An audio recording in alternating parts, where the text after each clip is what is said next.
Divorce-related royal wedding anniversaries should not be commemorated at all. Prince George, 13, nevertheless marked one this year. For a marriage that ended the way it did, there is no toast, no reissued photo, and no line in the court circular. Diana and Charles were wed at St. This week marks the 45th anniversary of Paul's Cathedral. There was no scheduled remark regarding it from anyone at Kensington Palace. The date typically passes in the same manner as each of the marriage's anniversaries since 1996. Silently, unspoken, and handled by the family as a personal affair. It ended horribly and remained that way. Then, on the eve of the anniversary, George entered the submerged garden with a tiny object that fit inside one hand. It was not cleared by anyone in the press office. There was no photographer present to capture it. No one had been instructed to anticipate anything when viewing the statue that week. Born over 16 years after Diana's passing, he is her oldest grandchild. The history of what he had brought that night dates back much further than either of his parents' wedding days. One quiet visit became a story that the entire family is now discussing because of how it affected him more than it actually did. This is what took place. This is more than simply a boy commemorating a date he was not required to be aware of. At 13, the family's future king makes the independent decision to include his grandmother in the one royal wedding that the palace has refused to acknowledge for nearly 30 years. Since their divorce, Charles and Diana's anniversary has never been publicly commemorated, not with a message or even a republished old photo. If George's gesture is successful, this will be the first occasion in almost 30 years that someone at Kensington Palace has viewed July 29th as a date to be remembered rather than one to be discreetly ignored. It's one thing what he did in the buried garden that night. Another is what it did to his grandfather's poise the next morning once Charles learned of it, and, by all accounts, it did not remain off his face for very long. There is not much to say about the wedding itself. July 29th, 1981, St. Cathedral of Paul. The details that are important in this case are the little details that are omitted from the anniversary retellings. Every royal bride has carried a sprig of myrtle in her bouquet since 1858. Using cuts from a myrtle bush that is still flourishing on the grounds of Osborne House on the Isle of Wight, Princess Victoria, the eldest daughter of Queen Victoria, started a custom. That same original plant was the source of Diana's sprig in 1981. According to tradition, a portion of each bride's sprig is subsequently returned to Osborne for replanting. Thus, in a way, the same bush that provided for Charles and Diana's wedding also provided for Catherine's in 2011. According to royal historian Hugo Vickers, regardless of the outcome of any particular marriage, the myrtle tradition is one of the few aspects of wedding ritual that has survived largely unnoticed into the modern era, overshadowed by tiaras and headlines but unbroken since Victoria's day. Prior to the statue's presentation, the sunken garden at Kensington Palace, where Diana's memorial statue has remained since the summer of 2021, was replanted to reflect the hues of Diana's actual clothing, rather than anything more generic. Conventional wisdom holds that the garden has little to do with the myrtle tradition. There was no precedent, no ceremonial connection, and no written record explaining what transpired next.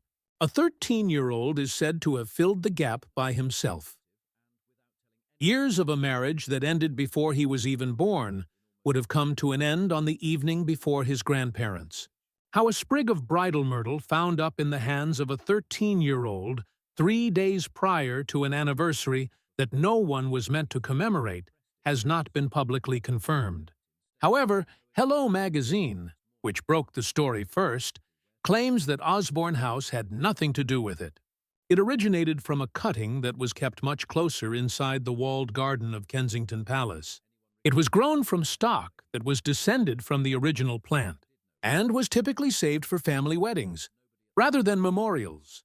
No one has documented how a request for it got to the gardening staff or who approved the cutting of a wedding flower for a garden that hasn't held one in 5 years. Nevertheless, the request was made and approved. A gardening story ceases to be a gardening story at this point.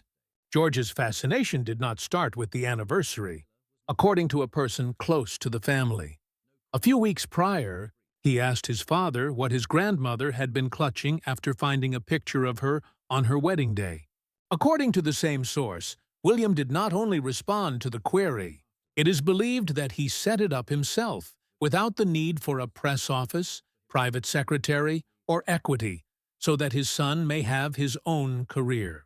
For the first time in nearly 30 years of official silence over his parents' marriage, the heir to the throne authorized on his own initiative and without disclosing to anyone paid to maintain the family's image. There is simply a witness and no official record of what transpired afterward. 2 days later, on the evening of July 28th, George is said to have entered the sunken garden with a single security guard and knelt at the base of his grandmother's monument for less than a minute without informing the media or having a photographer present.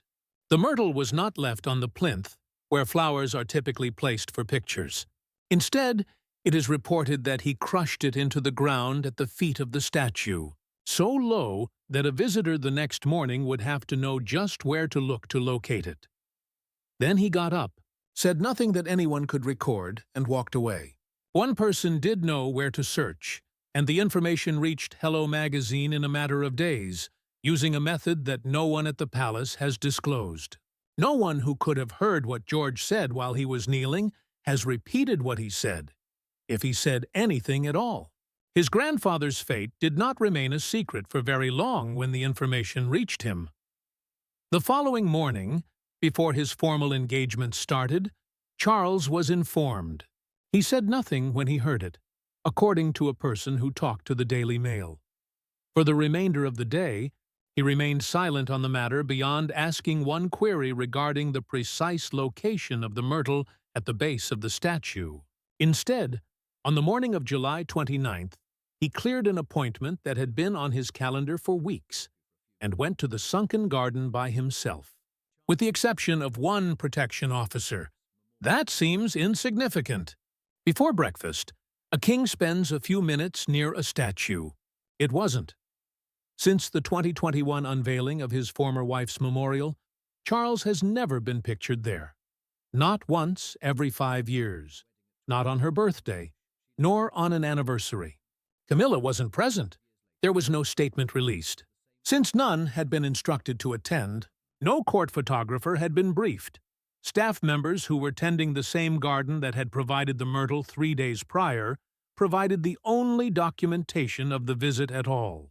They reported seeing a man standing motionless for longer than was strictly necessary for the visit. Instead of looking up at the monument, he was staring down at a patch of dirt with his hands in his coat pockets. Here, a marriage that the palace refused to talk about for nearly 30 years is eventually acknowledged in a subtle way by the 2 individuals who experienced it and the one who was never given the opportunity. William responded to his son's inquiry on a picture.